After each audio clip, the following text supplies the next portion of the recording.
केंद्रीय कर्मचारी आणि पेन्शनधारकांसाठी सर्वात मोठी बातमी. 8व्या वेतन आयोगाबाबत सध्या देशभरात जोरदार चर्चा सुरू आहे. 3.68 फिटमेंट फॅक्टर मंजूर झाला तर कर्मचाऱ्यांचा मूळ पगार थेट 69,000 रुपये होणार का? आणि याबाबत काल संसदेत सरकारनं काय मोठं विधान केलं, जाणून घेऊया. कर्मचारी संघटनांनी फिटमेंट फॅक्टर 2.57 वरून थेट 3.68 करण्याची मागणी केली आहे. तसंच कुटुंबातील सदस्यांची संख्या 3 ऐवजी 5 धरून वेतन ठरवण्याची मागणी आहे.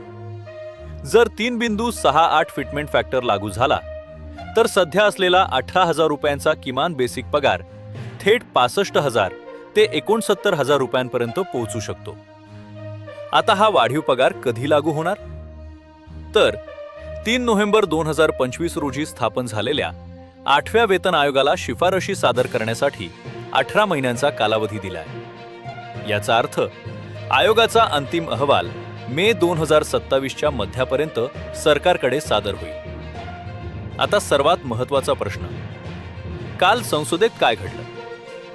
संसदेत विचारलेल्या प्रश्नाला उत्तर देताना केंद्रीय अर्थ राज्यमंत्री पंकज चौधरी यांनी स्पष्ट केलं की 8वा वेतन आयोग ही एक पूर्णपणे स्वायत्त म्हणजेच स्वतंत्र संस्था आहे.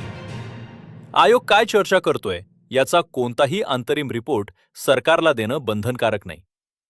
थोडक्यात, फिटमेंट फॅक्टर किती ठेवायचा याचा अंतिम निर्णय पूर्णपणे आयोगाच्याच हातात आहे. त्यामुळे सरकारनं चेंडू आयोगाच्या कोर्टात टाकला असून अधिकृत निर्णयासाठी मे 2027 पर्यंत वाट पाहावी लागणार आहे. तुमच्या मते फिटमेंट फॅक्टर किती असावा?